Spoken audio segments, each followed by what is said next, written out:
calon siswa ini adalah tetangga dari stafnya.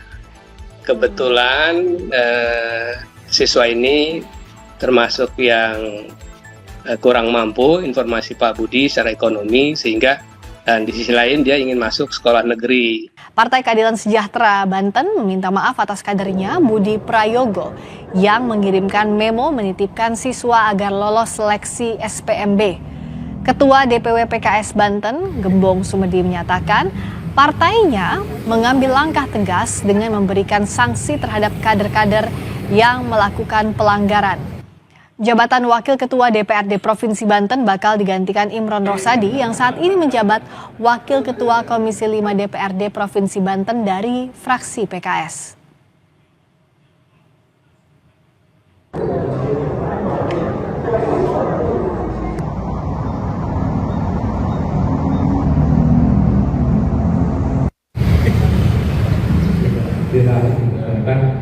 Maka fraksi PKS DPRD Provinsi Banten memutuskan untuk merolling jabatan pimpinan DPRD dan yang semula Pak Budi Prayogo digantikan oleh Bapak Imron Rosadi sebagai Wakil Ketua DPRD.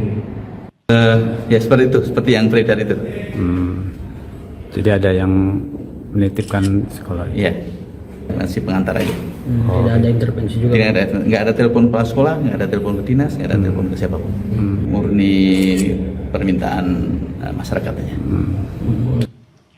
Lalu bagaimana lengkapnya soal kasus siswa titipan di SPMB ini sehingga PKS mengambil langkah tegas mencopot salah satu kadernya? Kita akan tanyakan Ketua DPW PKS Banten, Gembong Sumedi. Selamat malam Pak Gembong. Selamat malam Mbak. Saya mau tanya dulu, jadi sebenarnya kronologinya seperti apa? Temuannya itu memonya isinya apa detailnya Pak? Ya, memonya sih sebetulnya meminta agar anak ataupun calon siswa yang diusulkan itu bisa dibantu dan diterima. Kira-kira begitu saja. Isi memonya tidak terlalu banyak. Calon siswa itu siapanya Pak Budi? Menurut keterangan Pak Budi yang disampaikan ke saya bahwa calon siswa ini adalah tetangga dari stafnya. Kebetulan siswa ini termasuk yang kurang mampu, informasi Pak Budi secara ekonomi, sehingga dan di sisi lain dia ingin masuk sekolah negeri. Makanya tetangganya yang kebetulan stafnya Pak Budi itu minta tolong ke Pak Budi untuk membuat menandatangani memonya. Nah, seperti itu. Lalu kalau sebenarnya dalam proses yang benar, kalau ada siswa kurang mampu mau dimasukkan ke salah satu sekolah, apa yang PKS lihat sehingga ini dianggap menyalahi aturan yang dilakukan oleh Pak Budi? Ya, kalau memang ini siswa yang tidak mampu, kan ada jalur afirmasi ya. Jadi itu ada jalannya sendiri. Jadi tidak perlu pakai nitip-nitip begitulah gitu ya.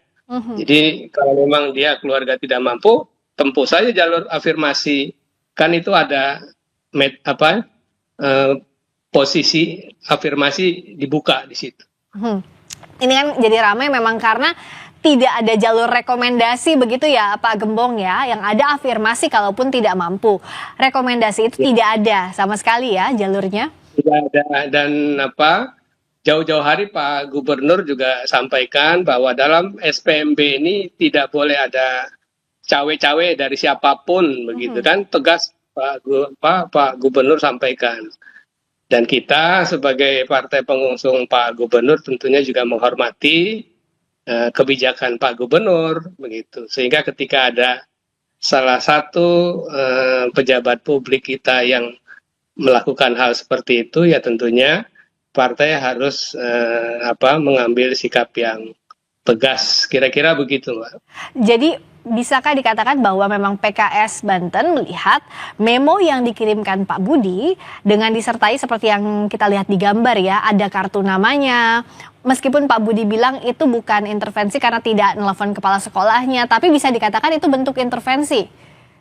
Iya, itu menjadi salah satu bentuk intervensi. Biasanya kan kepala sekolah ketika melihat memo dari siapa, ada tanda tangan, ada stempel, wah ini seolah-olah kan resmi begitu ya. Jadi ya ini yang khawatir